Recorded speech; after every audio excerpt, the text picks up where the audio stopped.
John, how you doing? Man, better than ever. Better than ever. You look a little tired, man. It's been a long day, so let me tell you about the day. So, from early, I got in from a flight at 12, went to bed at 1, woke up at 7 with the baby, took him to daycare. It's his birthday today, went to work. It's a conference, picked him up, celebrated his birthday, and and we find ourselves here. So it's been a long day. Nah, man, I appreciate you being here, and I'm excited to get into school board stuff, man. Yes. You are the school board member for District 4, the incumbent. Yes. You got elections coming up in May and August. Yeah, May and August.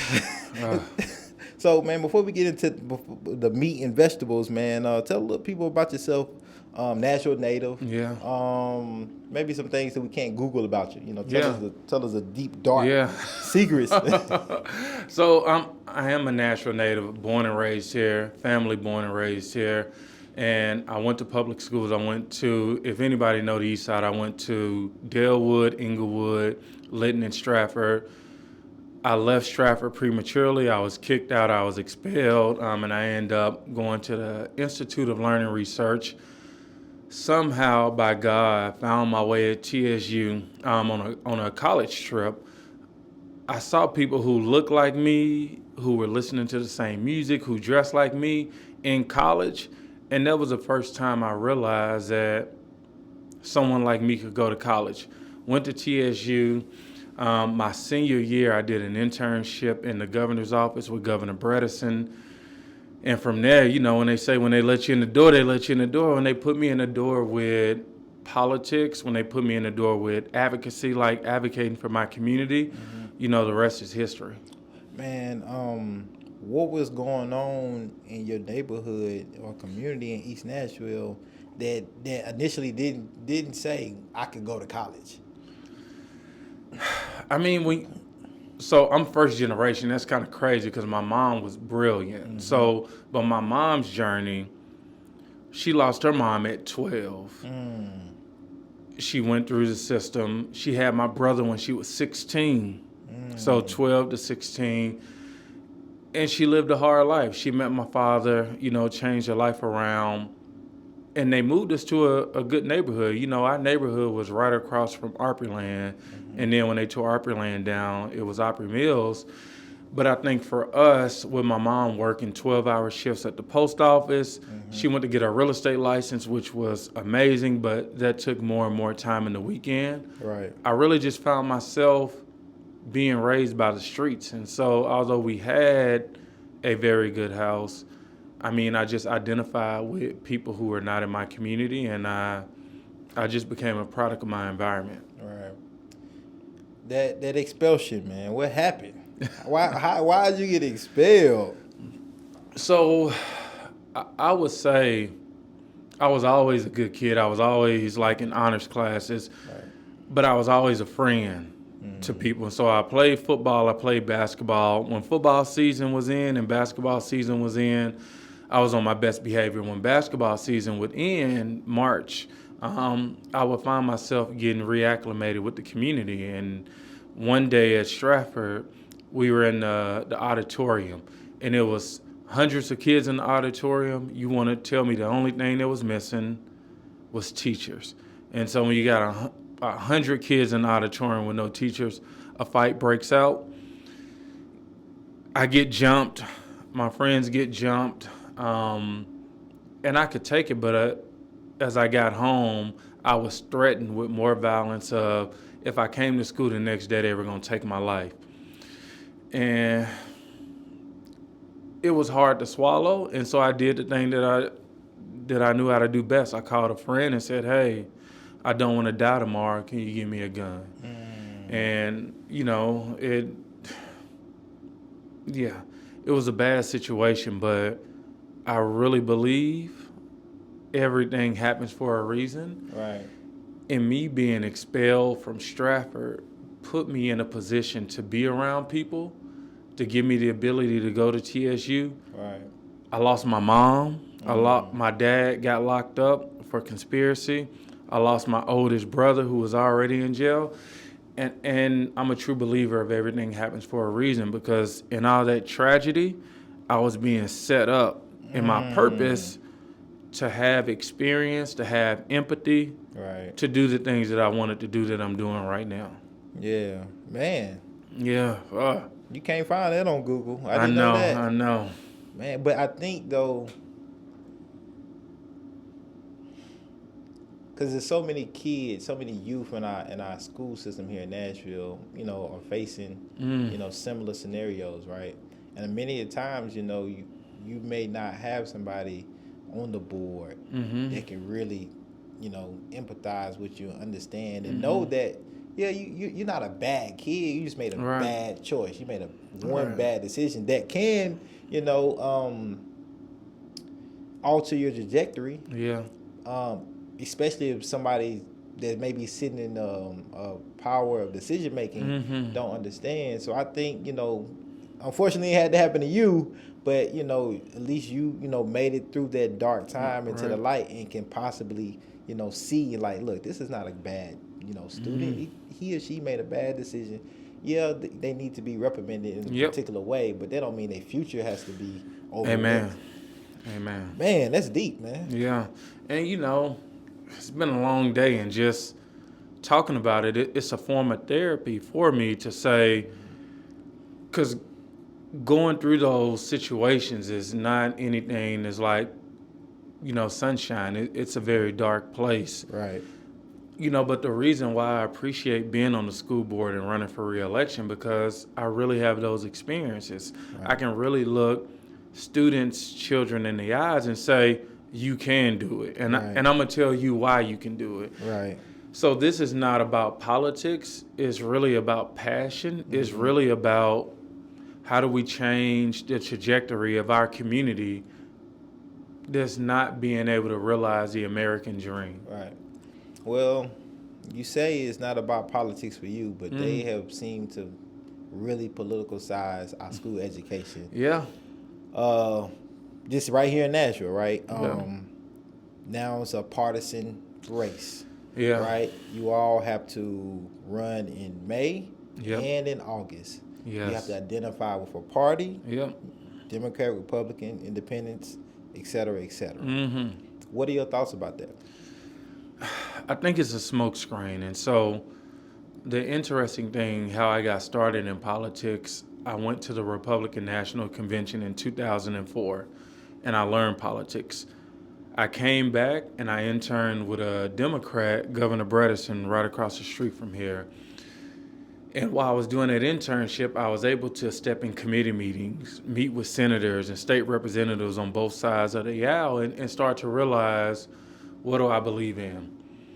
And I think self-identifying is important, but when I think about our education system, I don't agree with partisan politics, because our only job is to make sure our kids get the best education system.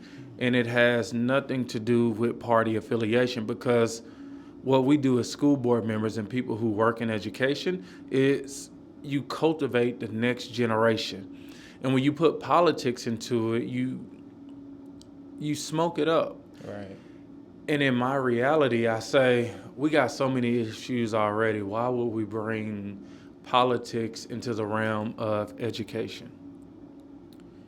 How do you think it will affect elections?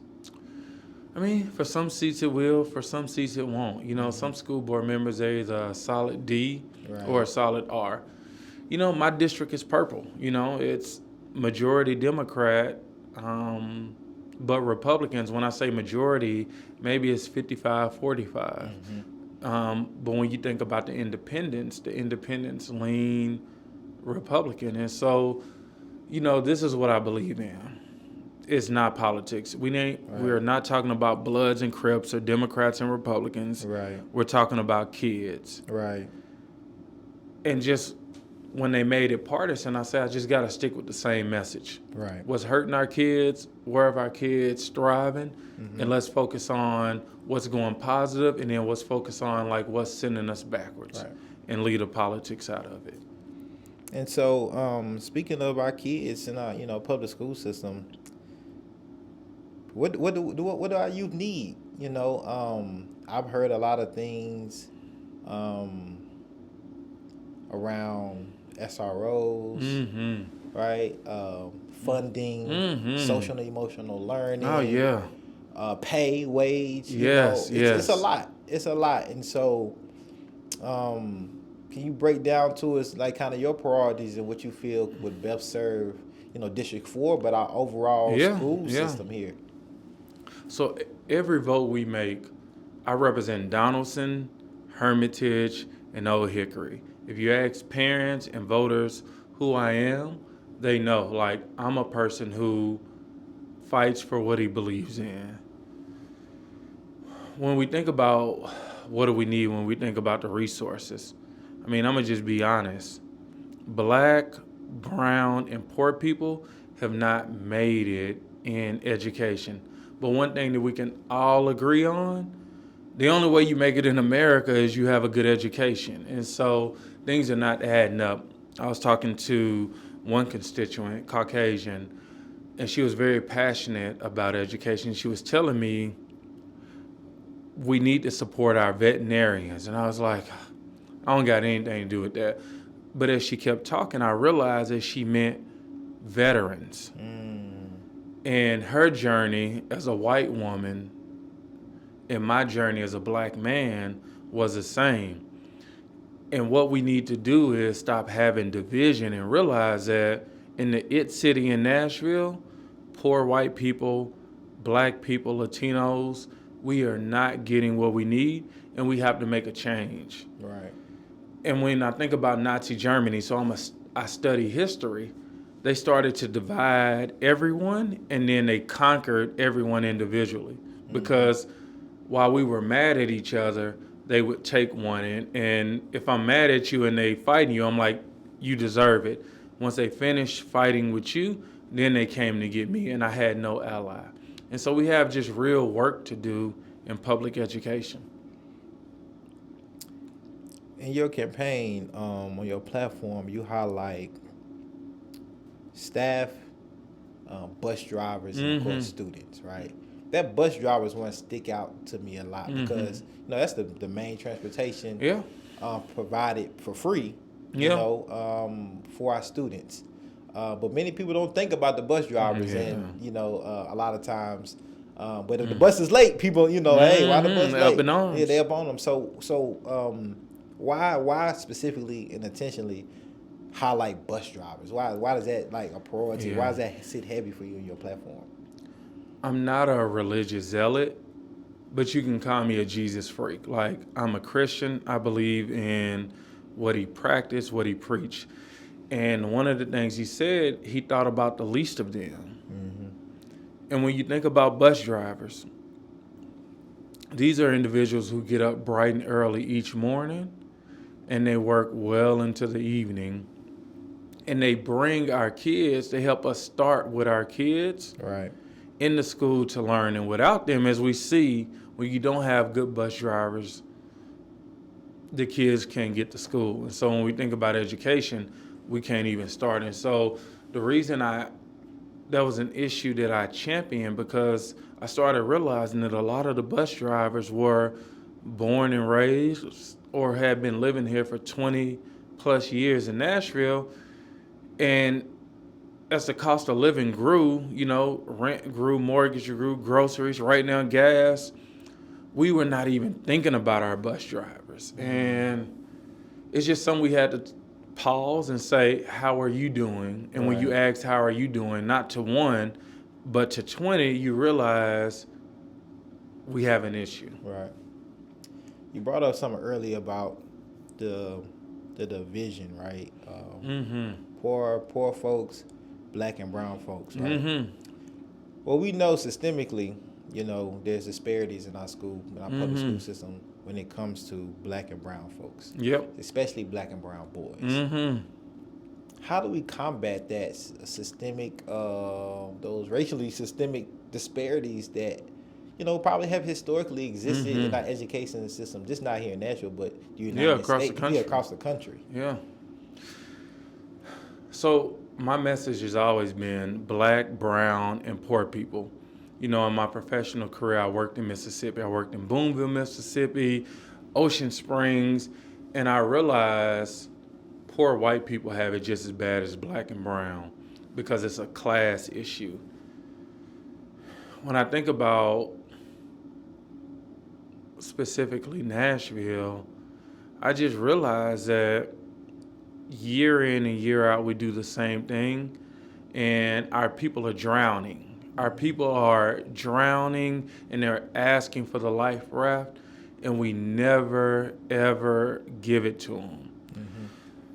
And I just want to do something different. You know, I'm running for school board to say, you know, I was always a rubber rouser, always challenging the system. But at this point, I want to understand the system. I want to understand what are we doing wrong and what can we do better. And that's why I decided to run. You know, someone who is a politico, who managed races, who helped school board candidates win, I said I want to understand it too, because we have a serious problem in our communities, and I want to figure out, you know, let's just don't complain about it, but how do we make it better? Right.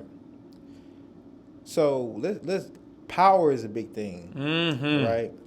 And there may be some people who don't understand the power that you hold in your colleagues hold as school board members. Can you break that down and give us an insight of the power that you have as a school board member to best serve Nashville in the education system?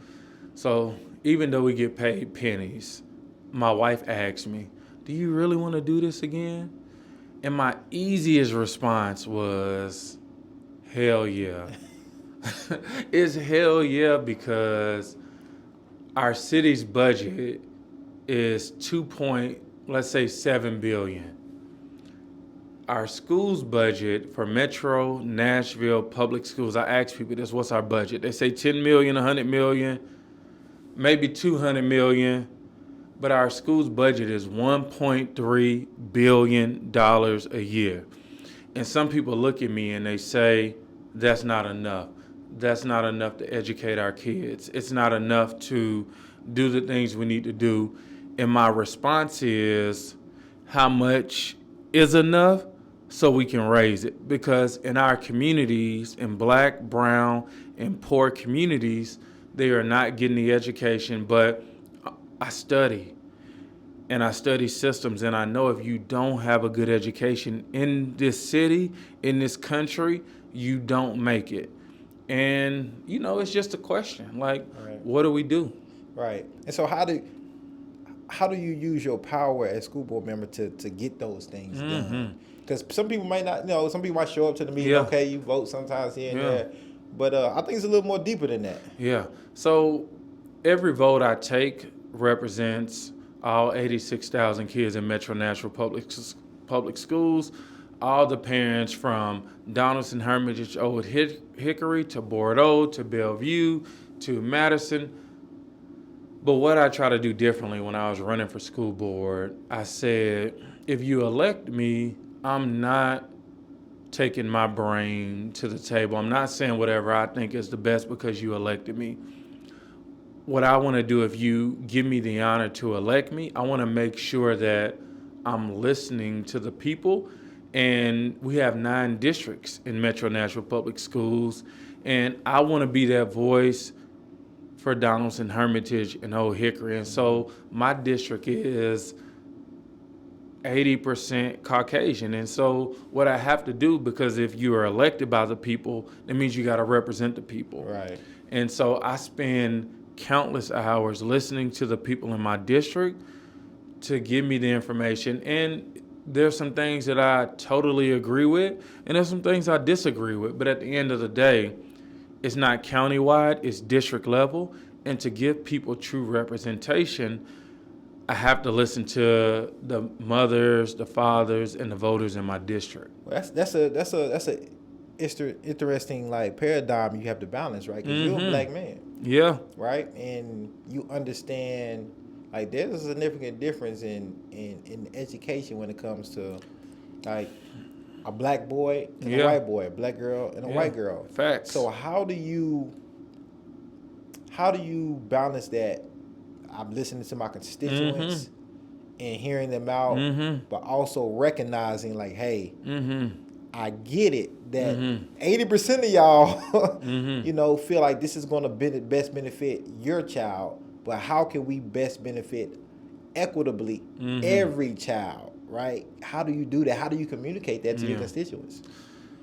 So some people think a small number of people who reach out are the loudest in the room, and that's the majority. What I've realized in Donaldson, Hermitage, and Old Hickory, that 90% of the time that I agree with what my district is bringing me. I agree with safety. I agree with making sure our kids can read on grade level. I agree with not criminalizing the teachers that teach our kids.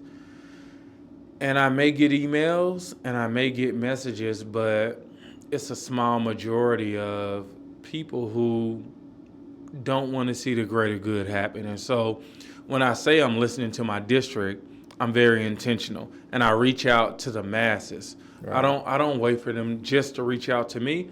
I'm proactive. And when I'm proactive, I realize that, okay, like this is the general view and not just the people who reached out to me because they know me and have the means. Right.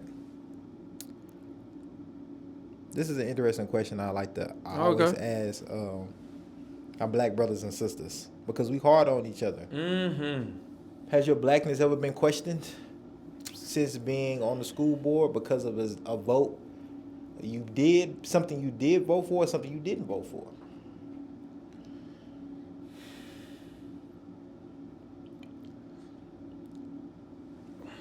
So I remember hearing from biracial kids, and they would say that I'm not white enough and I'm not black enough.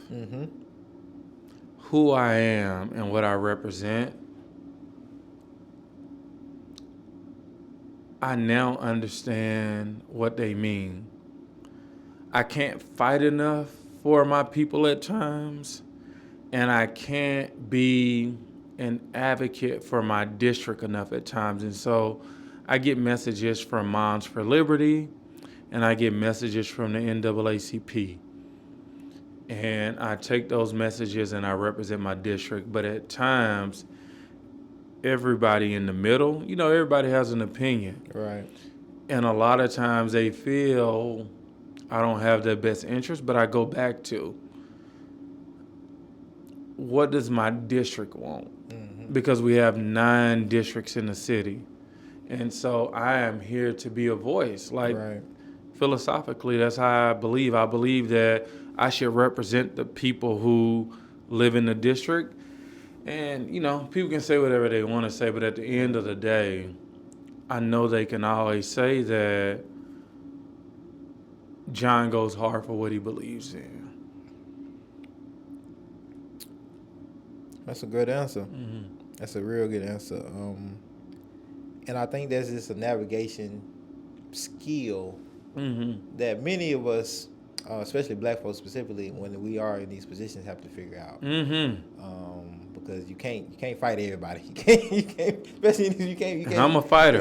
We can't fight everybody. You can't fight everybody. You mentioned something, safety, which is real. So, all parents want their kids to be safe in schools. Yes. One of the ways that Metro Public Schools and has done that is my MOU with the MNPD for SROs, school resource officers. There's been some talks, conversations about the effectiveness of SROs, the need. Do they really keep students safe? Looking at nationally, how often does school shootings happen?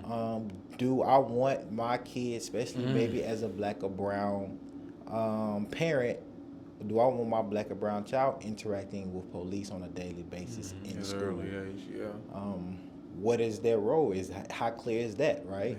Are they being used for enforcement or are they counselors? You know, it's been some confusion about that. What are your thoughts on SROs? Should they be in schools? Is there a place for police in schools, or is it something that they should be kind of replaced by other type of professionals that can best serve students, such as counselors? What are your thoughts? I mean, that's a difficult conversation, but Deep dish. That's what we do. deep dish. Okay. We have deep conversations about these things. So I'm just speaking from my own experiences, and I would, you know, people can agree or disagree, but in my household in East Nashville, I live next door to a policeman, Jack Daniels, who arrested my brother for doing illegal behavior. I also remember Officer Gordon when I came to school with a gun because I feared for my life, and he pulled me in his office. And in my opinion, it's not about police or no police. It's the difference between, when I think about police, I think it's fear, sympathy, and empathy. And when you have someone who fears who you are and what you represent, that is very dangerous. It's life or death. When you have a police officer, whether they're called police or SRO, who has empathy, who may have grown up in the community or a similar environment, you meet someone who can really create a better culture for the school. Right. And so one thing that I feel strongly about, just to take a stance on it, we don't need SROs or police officers in our elementary schools. But in my community, Donaldson, Hermitage, and Old Hickory and McGavick, we do need police officers. Like, we need police officers to have a presence, but also protect our kids, because I get those calls, black, white, and brown, when parents say, my child just got beat unconsciously. And I can think about a counselor, right? The counselor wouldn't have helped when I saw the video on this, because we're in the age now where they video record, and there was nothing a counselor could have done. And it was nothing really the police could have done, because it was 2,000 students in the school, and it was 2 SRO officers. I think we got to we can't have a one-size-fits-all model, I think, is where I'm trying to go.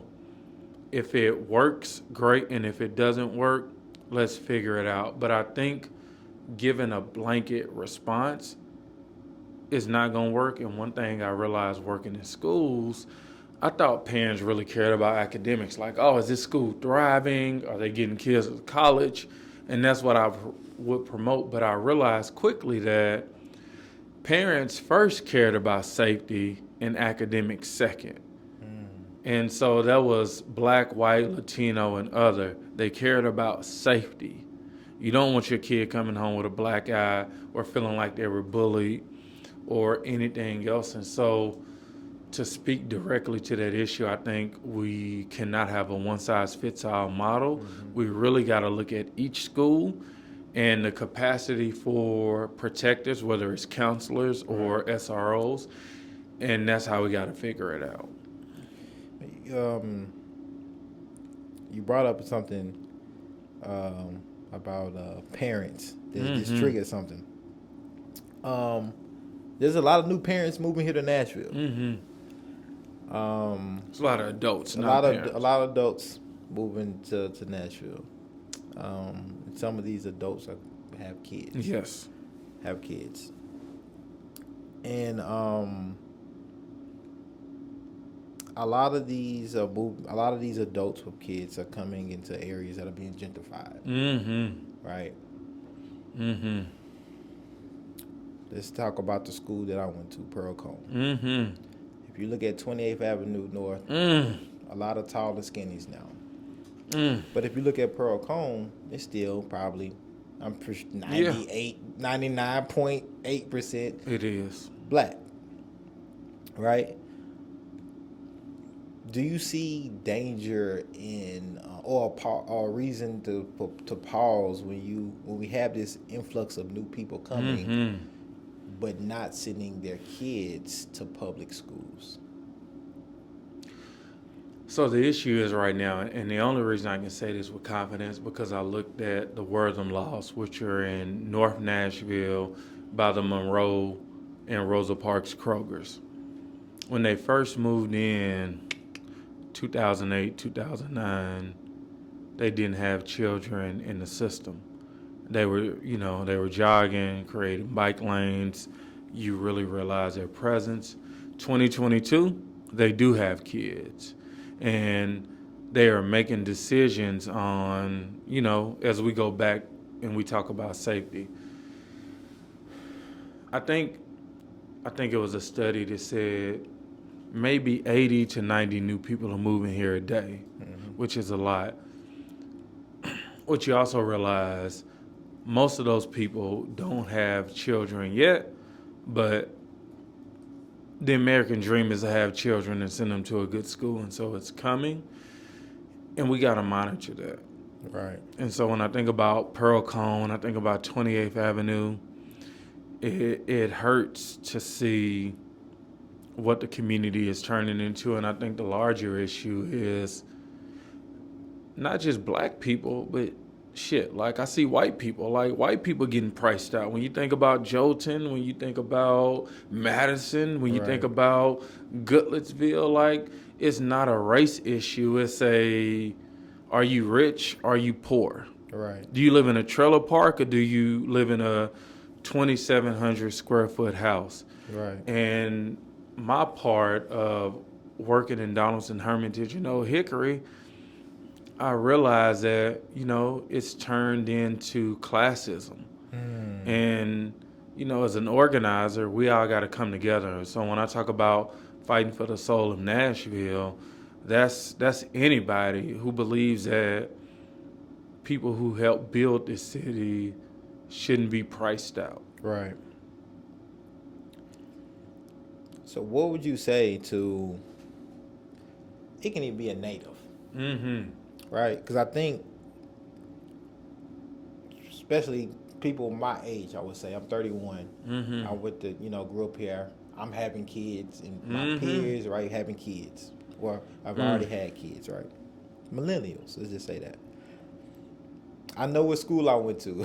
I might say, this.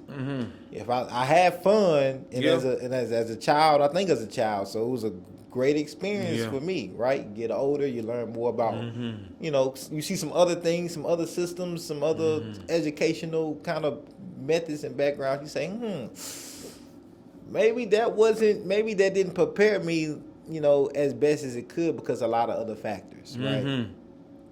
And so I might say, man, I'm not gonna send my kid to public schools here in Nashville because I went through it and I made it out, but I know a lot of folks that didn't and didn't have the support. We didn't have the resources. We didn't have the type of same funding that other schools have, right? That are maybe not public schools or in different area codes with different income levels. What would you say to that person that is kind of discouraged because of what they went through as a kid in public schools here in Nashville to encourage them to invest by sending their child to a public school? Hey, it ain't no way, shape, form, or fashion will I sit in front of parents and ask them to do something that I wouldn't do. Right. Now I'm on the board of education. I see the budget. But as much as I see the budget on our $1.3 billion budget, I see the results. And it may not be enough money. $1.3 billion a year may not be enough money. But I would be damned if I tell a parent to take up your bootstraps and help make this academically poor school better. Our kids, man, my kid just turned 1 today. It'll be no way in hell that I would send my kid to a failing school to prove a point. We ain't living in that. We ain't living in that at all. And there's some people who will say that. But anybody with power in this city, in this country, has not kept their kid in a low-performing school. My fight, because I know that, and I know that to be true, my fight is we deal directly with low-performing schools to figure out why, and we build them up for the new generation. But it's no way in hell I can tell a parent to send their kid. I don't know if people know what a priority school is, but a priority school is a school that operates in the bottom 5% academically, not in Nashville, in the state. It's 2 places in Nashville where the elementary, the middle, and the high school is bottom 5%. And that's the Whites Creek cluster and the Maplewood cluster. The elementary school is the bottom 5, the middle school is the bottom 5, and the high school is bottom 5. And I consider that criminal. Nobody ain't about to tell me to put my kid in there to help get it better. That ain't my job. I ain't getting paid for that. Right. At the end of the day, what I started with, I said education is the key. You can get in the door and you can walk through and sit down and sip a latte or green tea. But without a good education, you got to kick, you got to push, you got to pull. And I'm not in the business of setting parents up to be in a struggle. So, look, I got some pushback for you on that. Mm-hmm. What role is it the parent, right? Mm-hmm. To help that school, to help that cluster improve? Because if I'm a parent, and I'm just sending my child there and not actively involved in saying, hey, or going to PTOs or PTAs, PTAs, all of that, going to teacher conferences and all this stuff. Like do they in making sure in investing? Because I think schools are part of community, and so it's also, I feel, the accountability of the community around those schools to invest and put in. It ain't got to be money all the time. But time though, right? In holding leadership accountable. But if you just gonna not say nothing and not go to school board meetings and speak up, we need you. And so what would you say to that? Yeah. Like, because what would you say? Because I'm really, as a parent that plans on sending my child to school here in Nashville. I don't know what private school life is, but I know what public school life. But I know the numbers too. Yeah. But I don't know, John. Break it down for us, John. Let me break it down. Because a lot of people gonna be like, John just went in. Yeah. and I'm gonna go in again, and I'm gonna go in on the system, right? Right. When you think about this system, you think about in 1865 we had the Emancipation Proclamation, and from that they created the Freedmen's Bureau. And black people got 40 acres and a mule. It was proven. But in between that time in the 1900s, Jim Crow segregation came around. And when I talk about what I'm talking about, these are laws and policies. This is the law of the land. They recreated separate but equal. It wasn't until 55 that we passed Brown versus Board of Education, right? It wasn't until the 60s that we didn't have to move to the back of the bus as black people, right? But you know what happened in the 70s? And this is radical, but it's the truth. We had a war, the Iran-Contra war, where the president of the United States of America was proven of pumping drugs into the black community so much where they had to go to South Central LA and apologize because they got caught. This is our federal government. This is our presidency putting drugs in the black community, putting guns in the black community. That's proven. And then you had the school to prison pipeline. And as I sit here, 37208 in Nashville is the most police zip code, not in Tennessee, but in the country. That's Politics, that's government. So I'm gonna stop there. I'm not gonna keep going forward. So when they say stick it out for our public schools, I'm not gonna cuss, but you got me messed up, because the track record of people who are supposed to look out for me is not a good one. And I go back to, it's $1.3 billion in our system today. I never smelled $1 billion. Right. I don't know what it looked like even as a school board member. Right. What I tell white, black, Latino, poor parents, do whatever the hell you got to do that's best for your kids. If it's the public school system, phenomenal. I'll welcome you with open arms. But if it ain't, it ain't. Because it's been proven that there have been plans against poor white people, against black people, and against Latinos of the same people who run the system that we're trying to protect. Cut it out. I'm sorry. Cut it out. So with that, you feel like the fight is with the system. How do you defeat the system?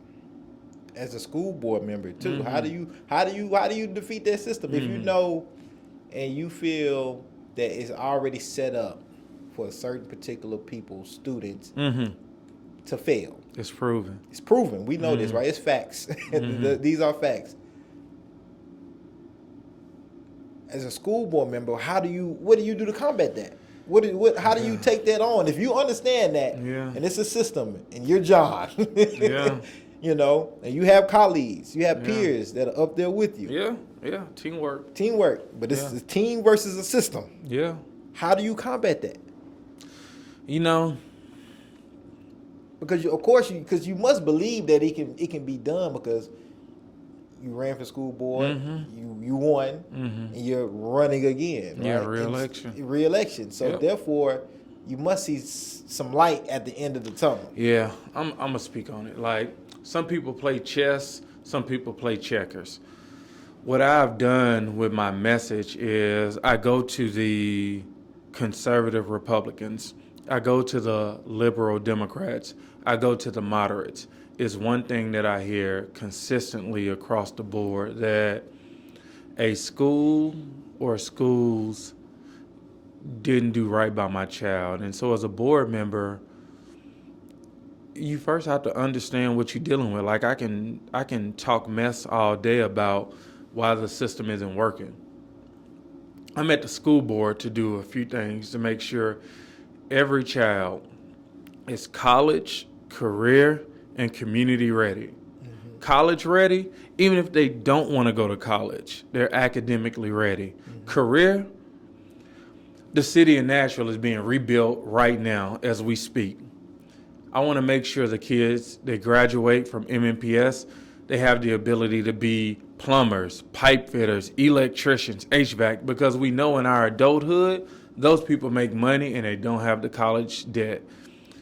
But I also want to make sure when I think about community, the only reason I got involved in politics, because 2 blocks from here, a politician came to me and gave me a card, and I was working at the Hermitage Hotel, and it helped me get into an internship with the governor's office, and I started to understand things in the governor's office as an intern that I wouldn't understand in a traditional classroom. And so, you know, this is not a race issue. This is a class issue. And, you know, we gotta just be honest where we are and where we want to go.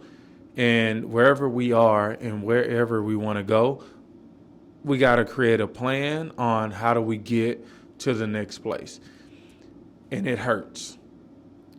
Speaking of system, seems like the system is going directly at you. You know, apparently you don't live in District 4, right? That's what they like. You know, Wilson County District Attorney Office, you know, has some questions whether whether you live in District 4. What are your thoughts? I don't know if you can speak on it clearly, but what is that situation all about? I try to keep it real simple. People in politics, when they disagree with you, they do things. And they use the same system against you. And as we think about the things that have popped up in the news, I went to a hearing last Thursday for 4 hours to prove it. And I use that as a smokescreen and say that's a smokescreen. But the reality is, have you looked at my inbox of my email and looked at the amount of parents that I work with, that I support?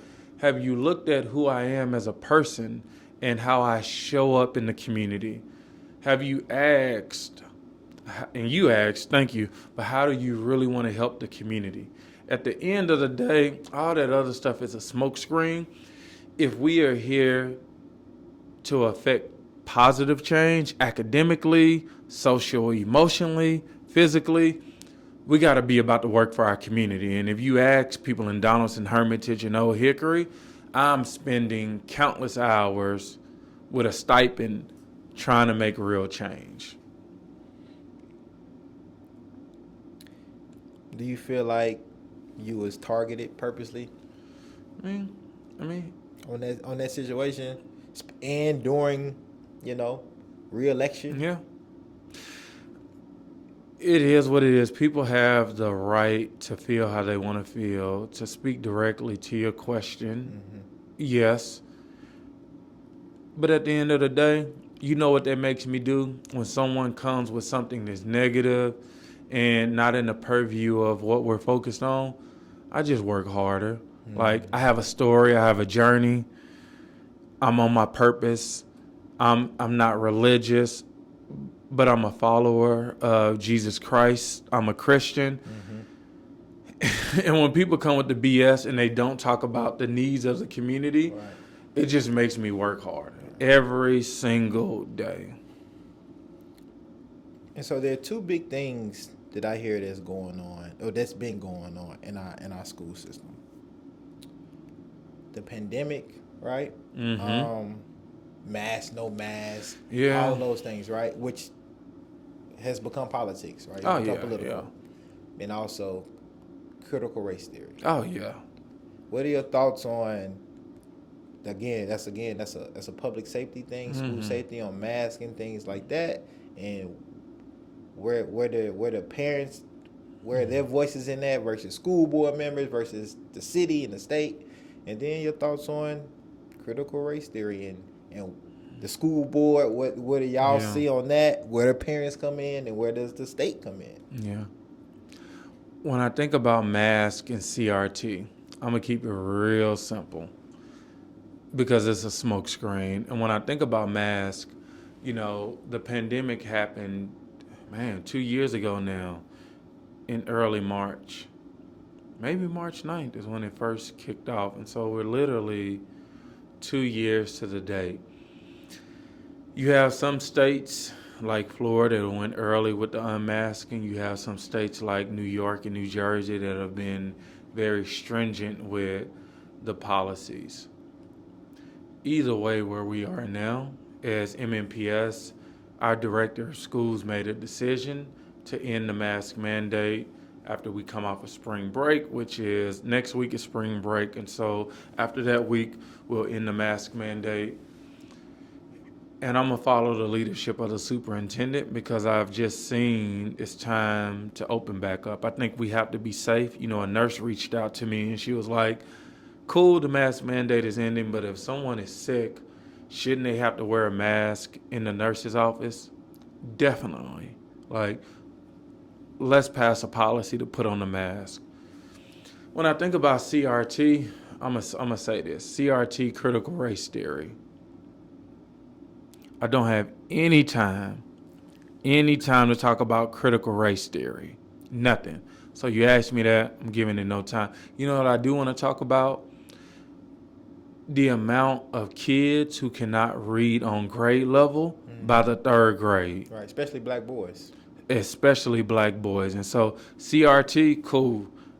Go have coffee, talk about it. Mm-hmm. But myself, I only want to talk about how do we increase literacy rates amongst our children, which is the definition of can they read. And so what improvements then, I would say, or your improvements that you feel like your district specifically, but also I think in general, the county. the county should be looking to make sure black boys can read by the third grade, and everybody can read by the third grade. And making sure everybody's getting a just and equitable education and all the resources that they need to be the best student they can be. Yeah, so one of the policies that I want to introduce in the very near future, and we talked about this in the past, is a personalized learning plan. Okay.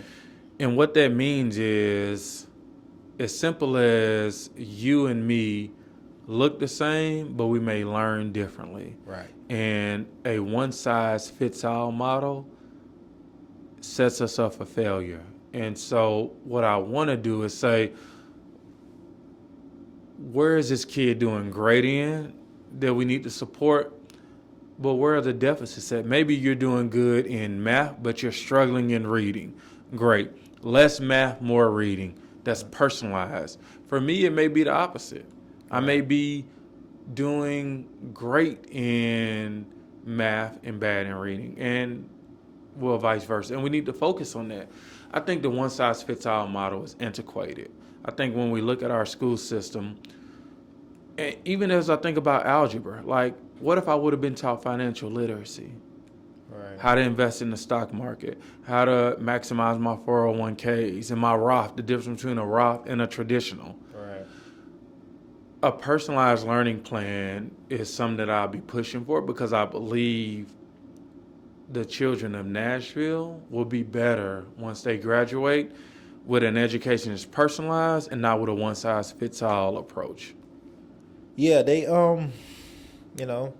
like, I really believe that more trades should be, in schools, HVAC, barber, cosmetology, shop, all those things. Because again, I might not be the best math, but I might know how to work well with your hands. And be able to wire this whole building with electricity. Yes. And so, and I know we used to. Yes. Before my time, and even maybe before your time. I graduated in 01. We had full vocational departments of auto mechanic. Yeah, so I don't know how many of those we have now in Nashville, in public schools, but very few, I'm sure. And why did those disappear? I don't know. They was trying to push more people towards the university college route. They were. But, it's not for everybody. It was some smart people in rooms who thought the best idea was every kid should go to college. In their excitement, they didn't realize we have buildings, we have cars, we have systems that need people who work well with their hands. And one of my biggest objectives and my focus is to make sure, right now they call it CTE, Career Technology Education, and WBL, Work-Based Learning. It used to be vocation and co-op. And parents understand vocation and co-op. And so as you listen to me, I'll talk about vocation and co-op. The kids can talk about work-based learning and CTE, Career Technology Education. But we got to take it back to the basics. The city of Nashville right now, as I said, is being rebuilt before us. And in every building that's being rebuilt, they need plumbers, they need pipe fitters, they need electricians, they need HVAC. We have to realize if that's a demand and we're not focusing on that, we're falling behind. And sometimes you just got to keep it simple. Right. And say, that's what we need. Let me make sure it can help. And I've been talking to people who really want that back. And not only do they want it back, they're willing to help. And that is, it's a gigantic focus on my reelection. Speaking of reelection, you already knocking on doors. You already out there campaigning. How have you been able to just keep that energy and stay tapped into the community, right? With your stipend and just doing, because you got another full-time job, family, child, all these other, very parts of your life, and still out there being able to tap into Yeah. community. The gray hair is real. Yeah. As a Christian, when you look at some of the stories, you look at David and Goliath, and any story that we read or have read, we would always bet that Goliath would beat David. And when I think about what I believe in, what I'm doing full time, 9 to 5, and then 6 to 12, it's the David story. And when you participate in something that you believe in, Right. that you're unapologetic about, that you believe all kids deserve a high quality education. Right. This hard work of working from sun up to sundown and then coming to this podcast, it's part of your purpose. Like, my Right. purpose is education. I was kicked out of school, left for broke, and I believe that I deserve better, than my time was not over. And once I made it to a particular point in my professional career, I just want to go back and help others. It's like you can teach a man, if a man is hungry, you can feed him fish, or you can teach him how to fish. Right. My whole purpose in life is teaching people how to fish. That's my passion. I just got excited. Like, Right. That's what we need to be doing. What do you see as your primary work? Sitting on the school board. We have 3 responsibilities as a board member. One is to pass a budget, and I'll dig into that. The other is to evaluate the superintendent. I'll dig into that. And the last one is to make sure academic achievement increases. With those 3, that's where I spend my time, evaluating the superintendent, governance, realizing that Dr. Battle is our only employee, and she knows what she's doing, and I want to be a support system. We can agree or disagree on certain things, but at the end of the day, I want to be that support system. I want to be the support system for Dr. Battle. I want to be the support system for our teachers. I want to be the support system for our parents and students. When we think about a budget, right, another priority, it's $1.3 billion. Last year, it was $927 million. I want to make sure that money is funneling down to the teachers, to the classrooms, to the students, and kids getting a high quality education. I just think it's important. And then when we think about academics, like, our kids college, career, and community ready, and if they're not, what do we need to do? We want to just keep it simple. Are kids flourishing or drowning in our school system? It's a proven either way. Right. If they're flourishing, great, the data is there. If they're perishing, not good, the data is there. Let's take the emotion out of it. Where are we at, flourishing or floundering? And what are we going to do about it? What's the solution? Right. Who's going to pull up their sleeves? Who's going to work hard to do what we need to do for our kids? How can parents best utilize the school board and its members? How can the parents, because if my child is in a public school, I want to be at those meetings, or I want to watch them online or something, and have some input, right? And try to have as much influence on my school board member that's on my district as possible. What are some best practices and ways that community and parents can not only reach out to you specifically, but in general be a part of that process, which they should be able to. They tax dollars going into it. Yeah. I will put the onus on the system. Okay. The system is, specifically in education, $1.3 billion just off the rip. That's not including money that's donated to us, PTOs, PTAs. The onus is on us to say, how do we over-communicate with parents? Because again, history has showed that systems have never done right by the people they serve. Right. Not in criminal justice, not in education, not in affordable housing. Right. The onus is on the system to say, we have the money, we have the platform, we have a voice, let's make sure. And in my professional career, I work with Propel, and I meet parents each and every day who they send the best that they have to our public school system. But if they try to knock on the door, they're met with resistance. But in some places, when they knock on the door, it's a red carpet. But in a lot of places, it's met with resistance. And we just got to realize that, look, man, we done treated parents like crap for decades. We have to change our customer service. That's why you rather take your child to Chick-fil-A than McDonald's. McDonald's was my go-to as a kid. Happy Meal, Ronald McDonald. But nowadays, it's Chick-fil-A. You know the only reason why? Customer service. Customer service. So you're not running unopposed, you know? Not at all. You have a competition. Yes. What differentiates you between your opponents that you're running against? It's trying to take your spot, essentially. Yeah. They gunning for your spot. Yeah. They want your spot. They want your seat.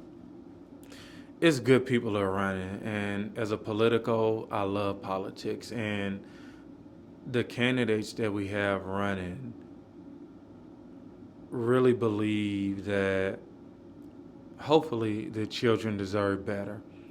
I think what makes us different is I can play chess, I can play checkers, but at the end of the day, I want to make sure, not just make sure, I want to be a part of our community changing for the better. And so that's what I spend the majority of my time doing, communicating with parents who don't look like me. My district is 80% Caucasian, and I spend my time listening, digging deep, and partnering on what's different. I think that's the difference in me as an organizer. Like, at the end of the day, I know if I do a good job, it can be a roadmap for the next district. Maybe Antioch, maybe Madison, maybe Goodlettsville, maybe North Nashville. And so my only job is to do right by the community that I serve, and hopefully that can be a catalyst to everybody else. And, you know, if other candidates feel that way, I think that's phenomenal, and we all win. Right. But only one person can win. Only one person can win. Campaigning takes money. What are your donations looking like now? You just starting, you know, and who are they coming from? Because people care about that. People care about who's backing what candidate, especially in the school board. So could you talk about that a little bit, about donations and, you know, some of the support you receive? Yeah.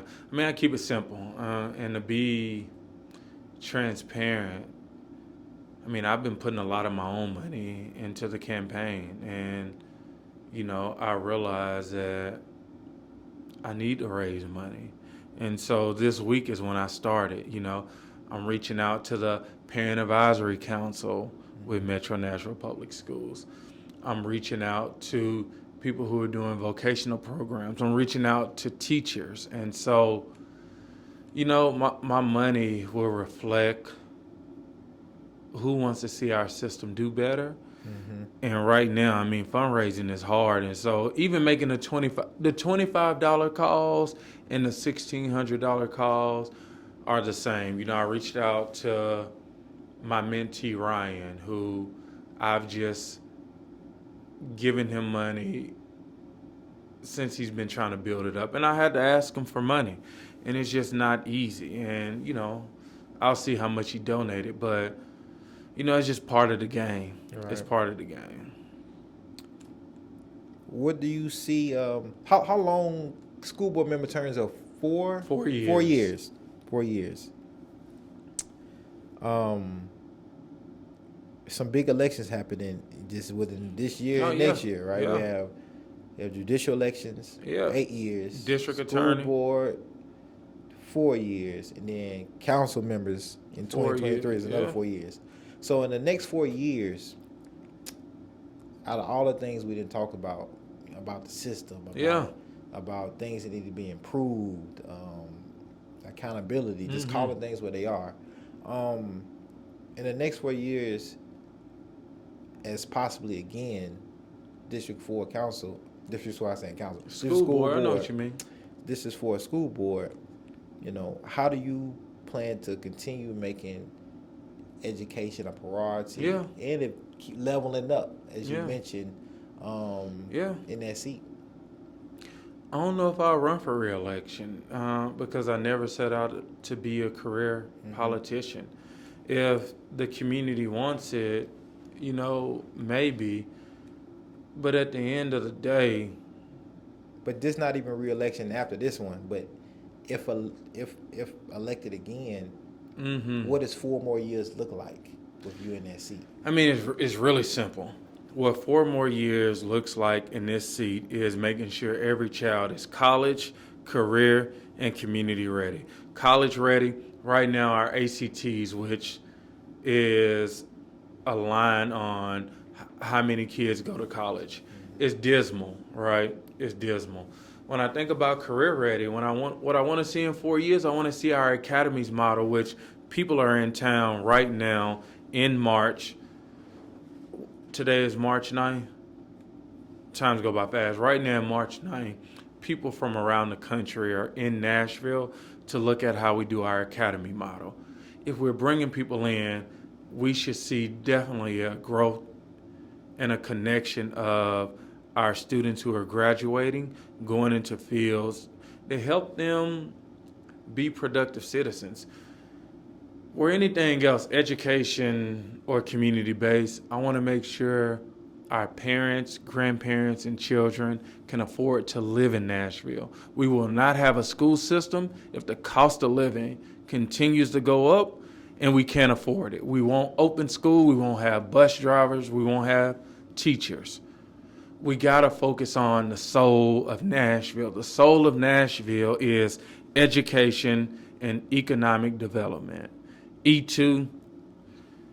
And if we don't do that and we continue to punt those issues down the block, we will lose good families, good parents, good workers because they can't afford to live in the it city. Right. That's what I want to focus on. If people want to donate, support you, reach out to you, how do they do that? Yeah, man, thank you for that question. If you would like to donate to this campaign, go to John Little for School Board, and it's spelled out JohnLittleFor School Board. I'm not going to keep going. It's a marathon. Sheesh. But donate. Look at my Facebook page. Look at the people who are supporting me. Like, I have over 50 teachers who are supporting the campaign. I'm working with bus drivers. I'm working with bus monitors, which are different. They're on a different pay grade. I'm working with parents, grandparents, students. Like, to continue to get my message out, unfortunately, I need resources. And I would ask that you check me out. If you see something around residency, if you Google me, just know, politics are local and people are going to, if I don't support what's in their best interest, which is outside of making sure every child is college, career, and community ready, that people can get nasty. And I just ask that if you're in this, you want to make sure our kids are doing better than what they're doing now. And right now, there's some communities who kids are graduating and can't read. In elementary, out of 100 kids, only 12 are doing math on grade level, only 9 are reading on grade level. And Corona is a pandemic, but education in Black, brown, and poor communities is our pandemic that we're faced with now. John, I appreciate your time, man. Yeah. And gotta bring you back, man. You said some real things that I think people gonna want to go even deeper on. Yeah. No lack of outspokenness here. No, I mean, we said deep dish. Yeah, no, and I love it. I love it. Yeah, man. I love it. I didn't try to be political. I just try to speak from the heart. No, and that's what people want, though. Yeah, that's what people want, and definitely the viewers and listeners here, that's what they come here to see. They know they gonna get, the real, the deep, the non-formal.